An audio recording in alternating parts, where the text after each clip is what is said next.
Welcome, everyone, back to another episode of the Parkinson's Policy Podcast. This is a very important show to both of our hearts, but this is where we advocate together to raise awareness and advocate meaningful policy for the Parkinson's community.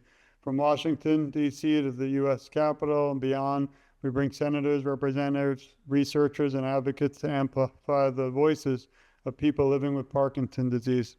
My name is Dr. George Ackerman, Sharon's son, and founder of TogetherForSharon. I'm joined with my incredible and inspiring co-host, Margaret Preston from Power Over Parkinson's. I just want to welcome you all to the show, and we look forward to yet another really critical topic and guests for the time that we're seeing throughout the country. Thank you so much, George. Well, I have the pleasure and honor to introduce our next guest, Representative Natalie Mihalek. She's a native of Allegheny County in Pennsylvania and currently serves Pennsylvania's 40th district. She has a commitment to public service that began quite early. A member of the Girl Scouts of America, she received the Girl Scouts of America Award, Scouting's highest achievement. Upon graduating from South Allegheny High School, she enlisted in the U.S. Navy, where she qualified and served in the Navy's elite nuclear power program, of which only 1% of the sailors admitted are women. One of her top legislative priorities is ensuring that Pennsylvania's food supply is safe and healthy. She launched the Healthy PA Initiative, a legislative package that addresses the harmful risks of food additives and dyes. Yay. Ultra-processed foods and dangerous farming practices involved in the use of pesticides. For the 2025-26 legislative session, she serves on the Children and Youth, Consumer Protection, Technology and Utilities, Energy and Liquor Control Committees. Representative Mihalek and her husband, Jeremy, reside in Peters Township with their 3 young children. Representative Mihalek, thank you so much for being with us today. Absolutely. Thank you so much for having me and talking about my Healthy PA package. Yeah. Definitely. Oh, yeah. I'd like to also thank you for joining us. Thank you for not just today and yesterday, but your service. It means a lot to us. And we're also fighting as you are for veterans out there. So thank you. As we begin, I just wanted to talk a little bit about the HB 1135, a bill you're sponsoring that would actually ban Paraquat in Pennsylvania. Of course, Paraquat is linked to possibility of causing diagnosis for Parkinson's disease, among other illnesses. Why is that bill so important, and what do you think it'll take to really push it over the finish line? And also, how can everyone out there also support you? Well, thank you. I appreciate it. So House Bill 1135 is to ban Paraquat in Pennsylvania.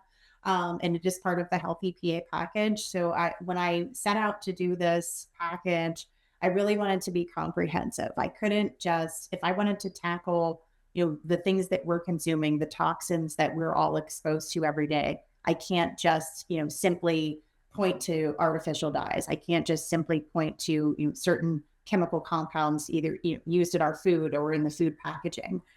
It really had to be comprehensive. I knew it had to include a component of regenerative farming.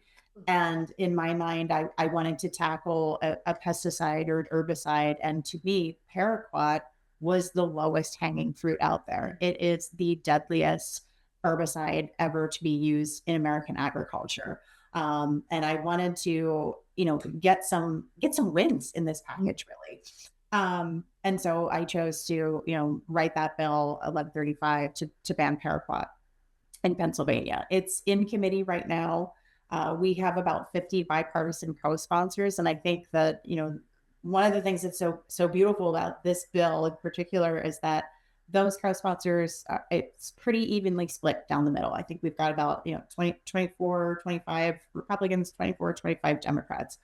Nobody cares who else is on there, because once you know about Paraquat and know how dangerous it is, you want to do everything you can to protect not only the farmers and the workers who are spraying it, but people in the vicinity. So it is a priority.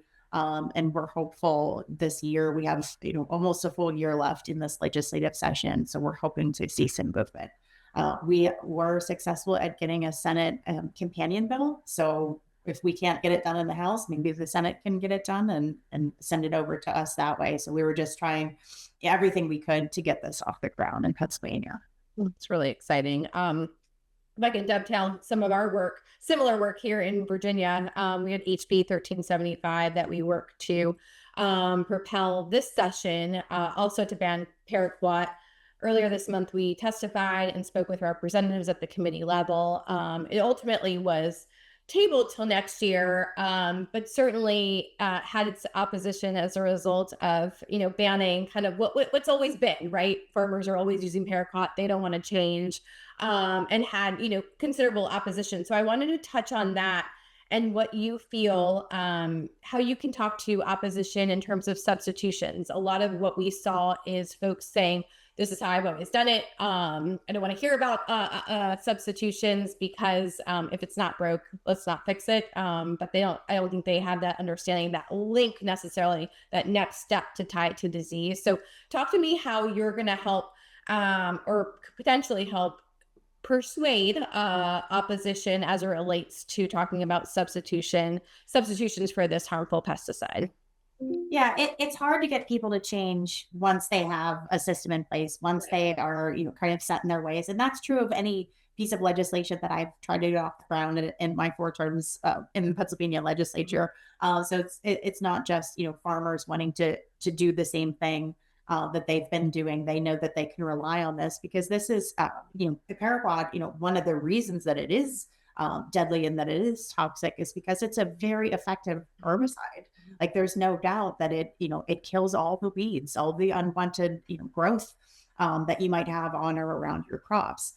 So it is an effective herbicide, but there are other effective herbicides that can achieve that goal without the risk to the farmer. So when I first set out to do this, and the opposition was quite quick to come in, and it was from the very community that we were trying to protect.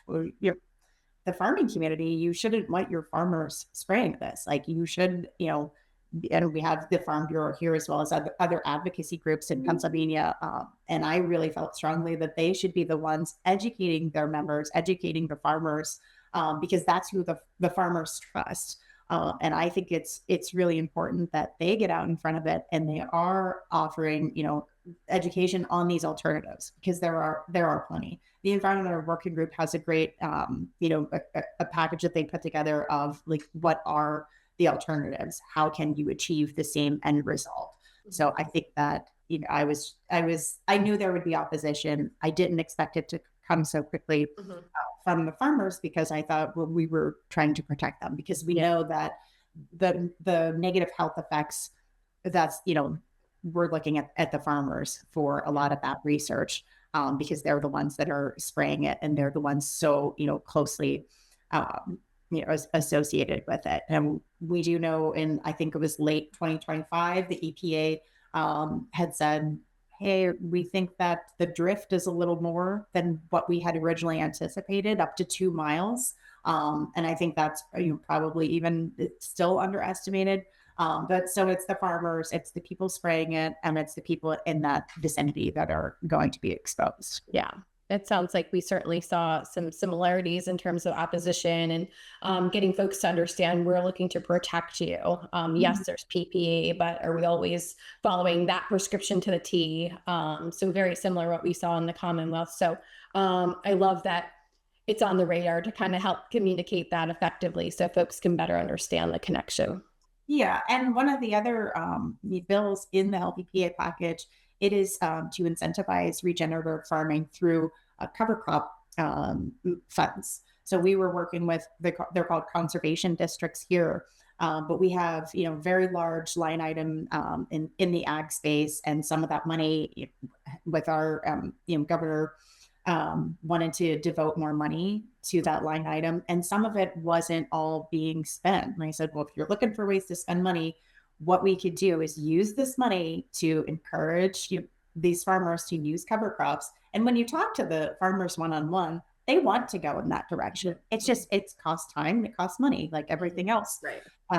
So I'm like, well, if you had the money to get it off the ground, would that be something that you could potentially implement? Yes, absolutely. Okay, well, we found this, way to incentivize them through some state funding. And we know that, the cover crops can definitely cut down on their reliance on these pesticides and herbicides. So Absolutely. We were just trying to hit it from all angles. Definitely. I really think your work's inspiring, and you're also, standing up for so many voices. Some, unfortunately, like my mother, who can't battle the disease anymore. And not to get too much in depth, but my mother had no medical issues. I do feel it was environmental. And back then, about, not 10 years ago, they used to come in with the bug spray and not just spray, they bombed the place. Literally, that's what they called the word. Who knows what was in that? I feel also obviously the landscaping, the fruits and vegetables in our grocery stores. But shocking to me that this is still an issue, especially after so many have been lost their lives due to things like Parkinson's and other diseases, which I was shocked when started advocating to find out that Paraquat is literally almost banned in every country but Australia, I believe, in the US. So as we know, it's banned in 70 other countries, including countries that made and are sent to the United States, which is also shocking. Why do you think it's taken our country so long to recognize this as a threat also to the farmers, those living around the land where Paraquat's used, and specifically, I know you might not be able to comment 100%, but at least also we need more action at the federal level. Yeah, we definitely need more action at the federal level. And just like you, once I started learning about it, I truly was disillusioned and completely disappointed that 70 and we're up to 74 countries that have banned it, and it's banned in the very countries that it's manufactured in, which is mind-boggling. So what I found, I started looking like, how did other countries ban Paraquat? And it seems like we have a system in place, and this is true with our pesticides and herbicides. It's certainly true with our chemical food additives. And I'm a former prosecutor, so this is the easiest way for me to relate it, is that we're treating these herbicides and as well as these food chemicals like they're criminal defendants with due process rights. And we don't do anything until they are proven guilty beyond a reasonable doubt. Is there a link? Well, the link is not good enough. It has to be proven beyond a reasonable doubt. And then maybe in 10 years, the EPA will take a look at it. Other countries aren't doing it that way. Other countries are saying, well, if we even suspect that this is harming our citizens' health, it's gone. We're taking it off the market. And it's on the manufacturers to come back to us with third-party science, independent, scientists that say unequivocally that this is safe. We don't do that in the United States. Thanks for your experience. Happened to work at the prosecutor's office here in Florida, and definitely paints a great picture. And I think part of this communication needs to be laying a picture for the community too, to understand in a layman term, so that they can understand how important it is and support you as well. So thank you. Thank you. Yeah, that was a fantastic explanation. It's kind of like, if it's a concern with public health, why are we not doing the reverse? Why are we having to prove it guilty versus kind of taking off and let it prove its innocence, right?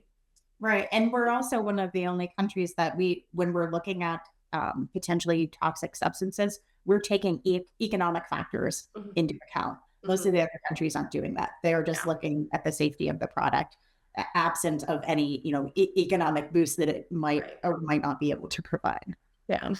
Well, as we close, share with our listeners how Pennsylvanians could support this bill, HB 1135, as well as the companion bill in the Senate, 1138, and help propel Pennsylvania to really be one of the leaders around the country to ban Paraquat. Yeah. So if you're listening and you're in Pennsylvania, figure out who your state rep is, who is your state senator, and call upon those people to get on the bill. They can co-sponsor the bill, and they can also encourage the members of leadership. And that's really where bills get held up, is that, a member of leadership doesn't want to run it for whatever the reason is. But we need the chairman of the Consumer Protection Committee in both the House and the Senate to be willing to stand up for people with Parkinson's and for all Pennsylvanians really that have the potential to be exposed to this, and run House Bill 1135 and Senate Bill 1138. I want to thank you and, of course, my co-host for another incredible show, so informative and so important. A lot of these shows get emotional too, because it's, almost like we're having a megaphone yelling to the world that these are so important, all the issues we cover here, that we don't want to lose any other loved one due to these types of illnesses because of the environment. And of course, Margaret and her family are still battling. So we could try everyone out there to support the representative, and she's our voice too. Even if I'm in a different state, we need all the states to join together. We need a whole show, I think, for Florida someday about how we need to get on board with Virginia and Pennsylvania and the incredible work you're all doing. So thank you. I want to send the show again for a quick close from my co-host, Margaret. Representative Mihalek, thank you so much for all you're doing for those battling Parkinson's, loved ones who are caring for those with Parkinson's, and helping to really create a better and cleaner environment, both within our air and our food. It's long overdue, but you're certainly doing important work at the state level, and we can't thank you enough for sharing your time for our show. Well, thank you. And thank you for shedding a light on these bills. I think it's really important for people to hear about it and get involved. Absolutely. We hope everyone listening, we want to thank you for your time. We send our love to you, your family, and everyone listening. Please share the show and also support the representative on incredible work she's trying to get done. And with your support, we're both confident it will pass, and also other states can now adopt it and view it, and hopefully, work towards making a safer place for us all and the future of our children, which that's, again, another area that's kind of important in everybody's lives. But this has been another episode of the Parkinson's Policy Podcast, where we advocate together to raise awareness and advance meaningful policy for the Parkinson's community. Really, this fight is countrywide, but worldwide, and we're so grateful. I want to also thank Power Over Parkinson's for all the work they do in front of the camera and behind the scenes. And this wouldn't be possible if it wasn't for the really incredible work that Margaret also does. So thank you for all you do. Thank you so much. Thank you.